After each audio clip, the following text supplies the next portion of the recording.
বরাবরই গুছিয়ে কাজ করতে বেশ ভালোই লাগে। গুছিয়ে কাজ করতে আসলে কার না ভালো লাগে, কিন্তু সেটা তো আর সবার জন্য আসলো না। আমি তো কি বলবো, গুছিয়ে কাজ করতে চাইলেও সময়ের অভাবে ওভাবে করতে পারি না।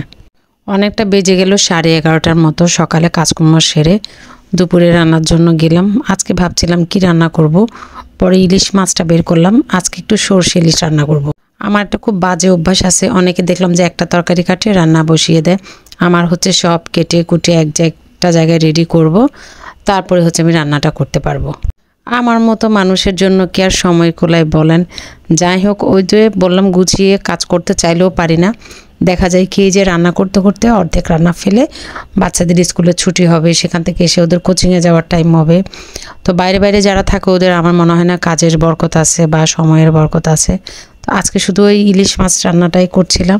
ইলিশ মাছটা একটু আমি লবণ আর একটা মশলা বেটে রেখেছি, তোমরা দেখতে পেয়েছো, সেটা সরিষা বাটা, একটু জিরা, তো বেটে পাটাই বাড়ছি আমি সেগুলো, আর একটু রসুন আদা সব কিছু পেস্ট করা। তো সেগুলোর মধ্যে একটু মশলা দিয়েছি, হলুদ, তো আর কিছুই দিব না, হলুদ দিয়েছি আর মাছের একটা মশলা আছে সেটা দিয়েছি, দিয়ে মাখিয়ে রাখবো কিছুক্ষণ। তো এর মধ্যে এই যে রান্না করব, কাঁচামরিচ দিয়ে রান্না করব আজকে, কোনো মানে লাল মরিচ দেওয়া হবে না। আসলে চাইলে মানে অনেকভাবে রান্না করা যায় ইলিশ মাছ। আমার ইলিশ পোলাও পছন্দ, সরিষা ইলিশ একটু লাল লাল করে ইলিশ মাছ রান্না করলে পছন্দ, ভুনা করলেও পছন্দ। এখন যেহেতু ইলিশ মাছের সিজন, এখন হচ্ছে একটু তো খাওয়াই লাগে। কিন্তু একটা ঘটে গেল বিপদ, সে বিপদটা আমি কী বা বলবো। এই যে রান্না করছি দেখছো, ভয়েস তো পরে দিচ্ছি। তো এই মাছটা রান্না করার পর আমি একটা স্টোরি শেয়ার করছিলাম। তো যেটা হয়, মানুষ একটা কথা বলে না, বদনজর। আমার কাছে মনে হলো যে আমার এই স্টোরিতে যে মাছটা দিলাম, এই মাছের মানে রান্না করার পর যে মাছের যে সুন্দর একটা কালার আসছিল, সেটা আমি স্টোরিতে শেয়ার করছিলাম। এটা মনে হয় কেউ খুব বাজেভাবে নজর দিছে, যার কারণে এই মাছটা খাওয়ার সময় এক লুকমা ভাত খেলাম, দ্বিতীয় লুকমা আমার গলায় কাটা আটকে যায়। জীবনের প্রথমবার, মানে আমার লাইফে কখনো গলায় কাটায় আটকে না। আমি কোনো মাছ খেতেই ভয় পেতাম না, সব ধরনের মাছ খেতাম।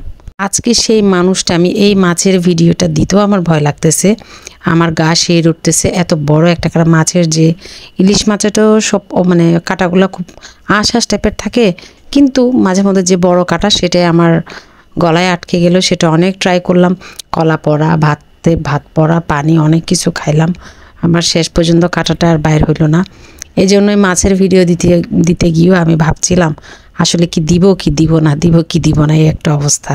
কারণ এই মাছটা, এই যে তোমরা দেখতে পাচ্ছ কত সুন্দর কালার হয়েছে, কিন্তু এই মাছটা আমি খেতে পারিনি। এই যে দেখেন, আধা রান্নার মধ্যে একটু হলুদ ফুল দিয়ে দিলাম। ইলিশ মাছে হলুদ ফুল না দিলে বুঝতে পারবেন না যে মাছের টেস্ট কত গুণ বেড়ে যায়। অনেকে পছন্দ করে না হয়তো, কিন্তু আমার বেশ ভালো লাগে, আর আমার হাজব্যান্ড তো কী বলবো, এই জন্য একটু বাড়িয়ে দিলাম। দেখেন কি সুন্দর কালার হয়েছে। আমি রসুন বাটাও দিয়েছি, আদা বাটা, পেঁয়াজ বাটা, আবার পেঁয়াজ কুচি দিয়ে লাল করেছি, কাঁচামরিচ দিয়েছি, সরিষা বাটা আমি লাল সাদা দুটোই মিক্স করে দিয়েছি সরিষা। আর এখানে শুটকি দিয়ে একটু আলু রান্না করছি। এই তো দেখেন কত সুন্দর হয়েছে কালারটা। শেষ পর্যন্ত কাটাটা কিভাবে ফেললাম, এটা যদি কেউ জানতে চাও আমার কাছে, আমি অবশ্যই আমাকে কমেন্ট করবো, তাহলে গলায় আটকে যাওয়া মাছের কাটাটা কিভাবে ফেললা। যাই হোক, তোমরা ইলিশ মাছটা দেখো কি সুন্দর কালার, দেখেন খেতে কিন্তু বেশ মজা হয়েছে। আমার হাজবেন্ড বলতেছে এত মজা হয়েছে, অথচ তুমি খাইতেই পারলা না। কি বলবো, রিজিকে নাই তাই খাইতে পারলাম না। তো টাটা বাই বাই সবাইকে।